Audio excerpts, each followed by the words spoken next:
To understand and come into alignment with the process of awakening is to begin with the eternal truth of who and what we are.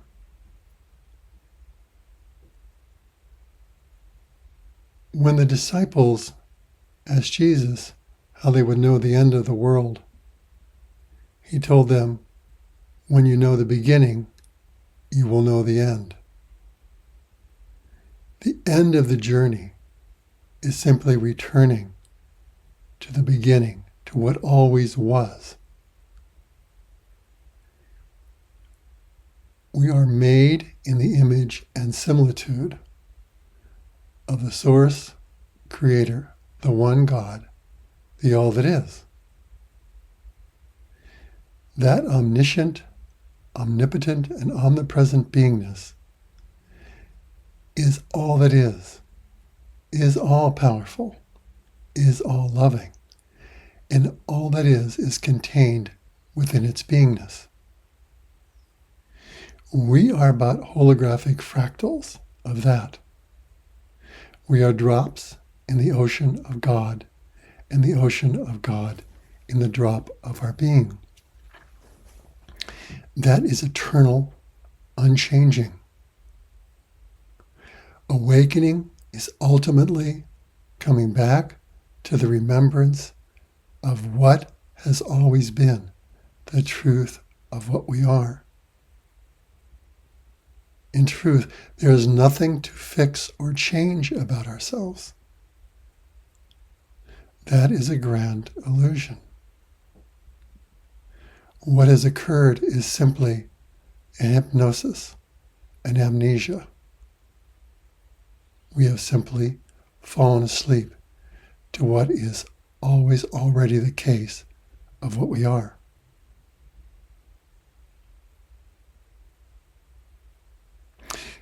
There is evidence, even in our three-dimensional world, of this truth. One of these is near-death experiences. People who have, quote-unquote, died or left the illusory bondage of sensory embodied experience in the body-mind through having the mechanisms of the body itself cease for a period of time are simply released from this trance. They see that they are not the body. They experience the luminous light beyond and divine beings. They experience their unlimitedness. They experience eternal love and peace. They show us the truth of what we are. This is where we always pre-exist, even in this illusion of human sleep. Between lifetimes, we exist in that conscious state. And then we make the journey down into the density again, into embodiment.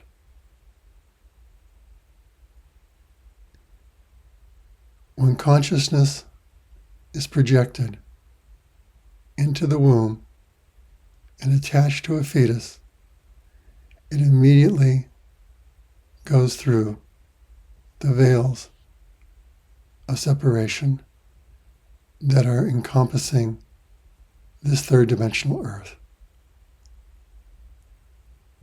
These veils begin to immediately attenuate the connection to our true eternal self. Every time that we come back into the body, this veil of amnesia comes over us. We literally go into dissociative trance, disconnected from the non-physical aspects of our being, the soul's true eternal nature in its higher dimensional levels. We are multidimensional divine beings. We never even fully inhabit an experience through a body. The hugest portion of our being never goes to sleep and enters into this trance. Some people call this the higher self, the Christ itself.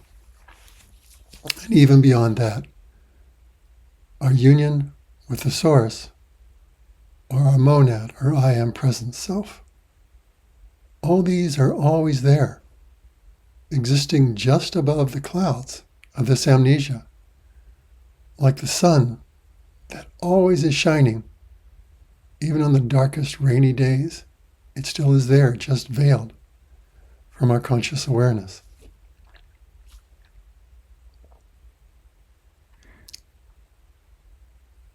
This light is still with us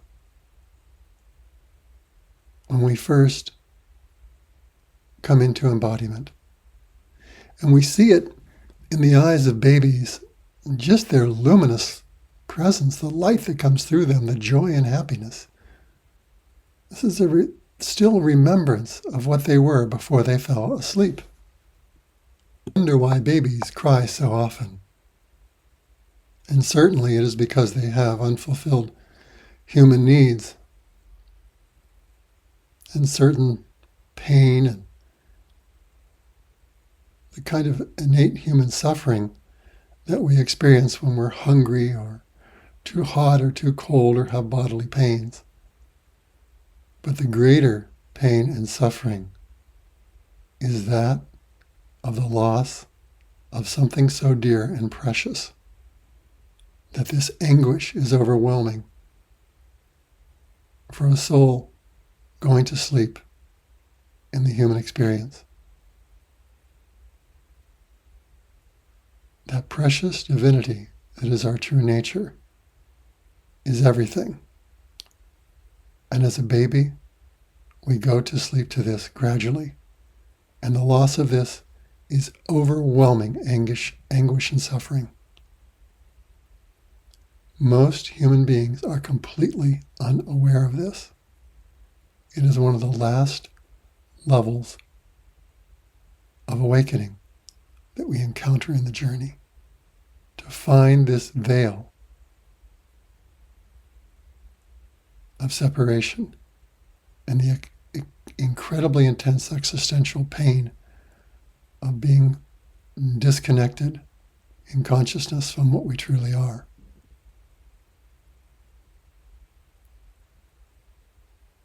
Most humans do have the experience in certain moments of a sense of emptiness or loss in the core of their being.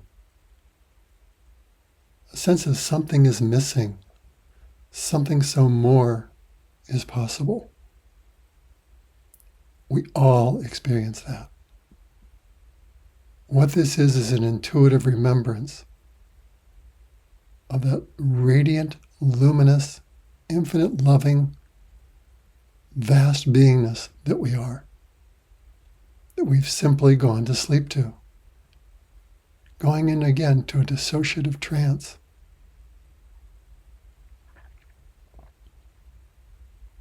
Each incarnation is a searching to assuage that basic sense of loss. And we as souls look to do this in a myriad way.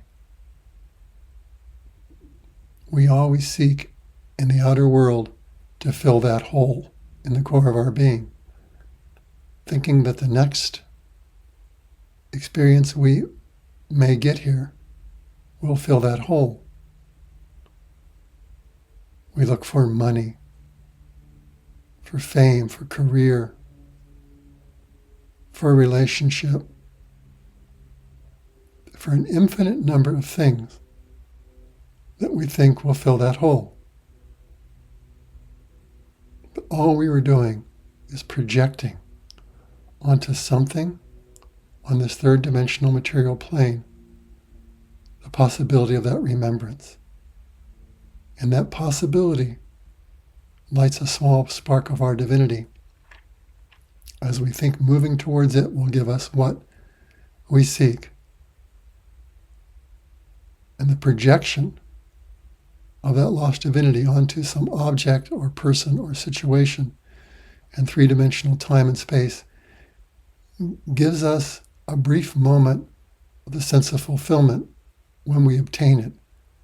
But how soon is it lost? Always lost, because it is not it. Ultimately, nothing here ever will be it.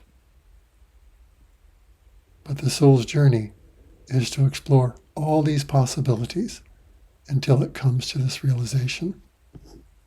In dissociative trance, that puts us to sleep, is the seventh level of the disease or distortion that forms the basis for the separate self-sense.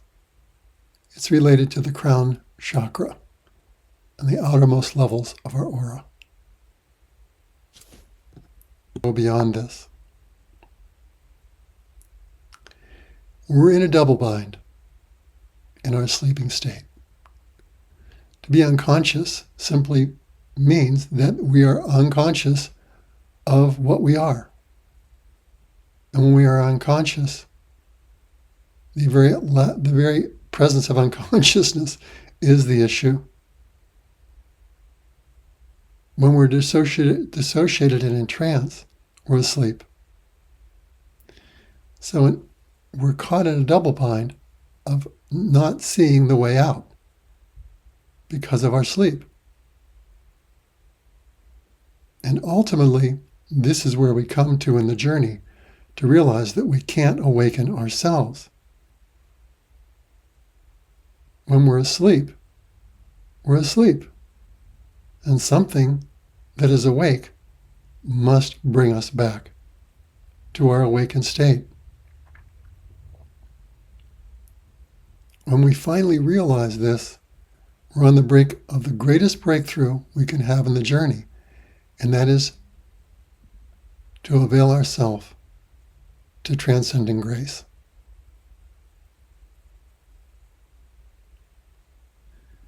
Admitting that we can't do this on our own, that we are lost, confused, asleep, and suffering is the first step. This is the first step in all the 12-step programs, where addiction, which is one of the most powerful demonstrations of the illusion of separation, overtakes the human soul.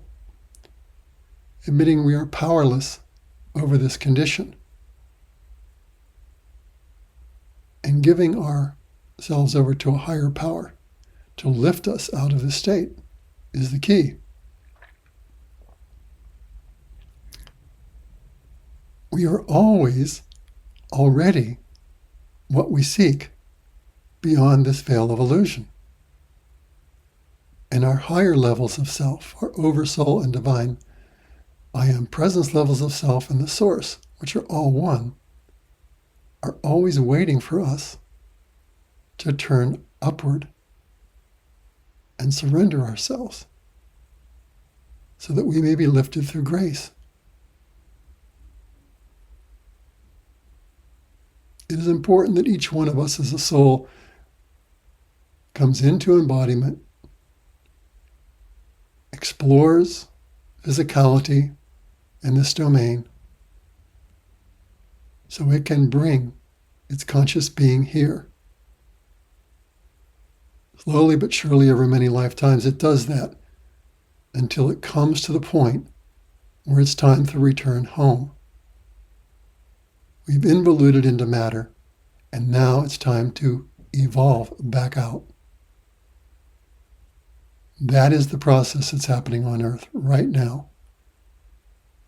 Humanity is making its arc in the great arc of being outward away from the Godhead and the return back.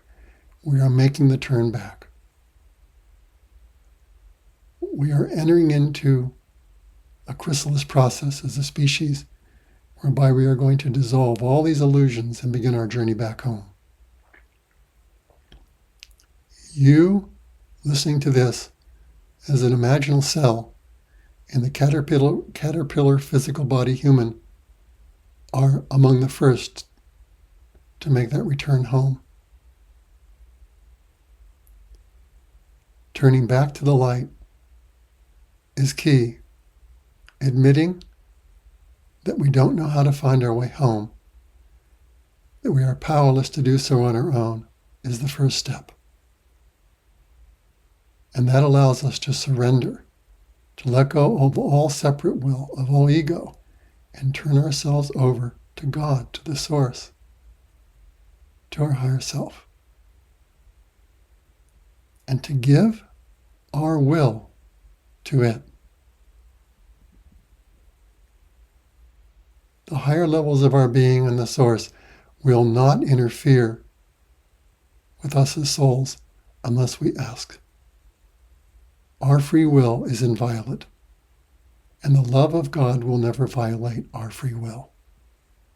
That is the ultimate in love.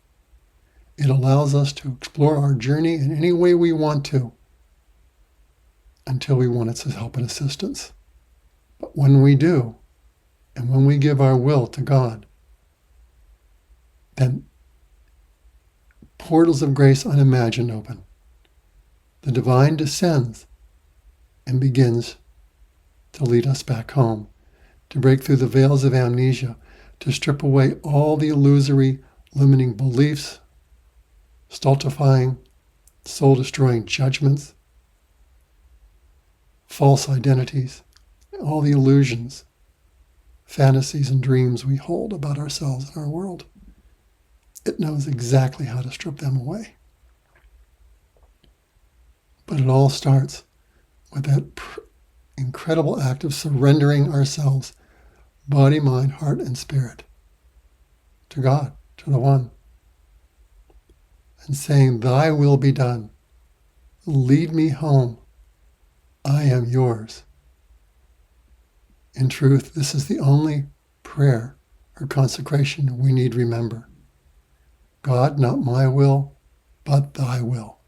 Because God's will is that we remember. When it is our time to return home, everything in creation aligns to bring us home. And we are on that journey. If you're listening to this, you are on that journey. And know that God, the One, the source of all that is, knows exactly how to bring you home. And when you consecrate your existence to this, the next breath is that journey, and the breath after that, and after that. And as we die daily to our separate self-sense and turn ourselves and our lives over again and again, that journey accelerates. And everything that comes into our experience is that journey. I once had a teacher who said, most humans, it's like a freeway, and most humans are slogging along over on the right-hand lane. But when you make that consecration to return and give your will over to God, God lifts you up and puts you over in the diamond lane, where you go straight through past all the other traffic home. That's the ultimate possibility. That's the remembrance. That's the infinite overflowing grace that is available to us when we understand these simple principles of opening ourselves up to the grace, infinite grace, that can come to us. God, Father, Source, not my will, but thy will be done. All the great ones have taught us this. That is our fast track home. Blessing be.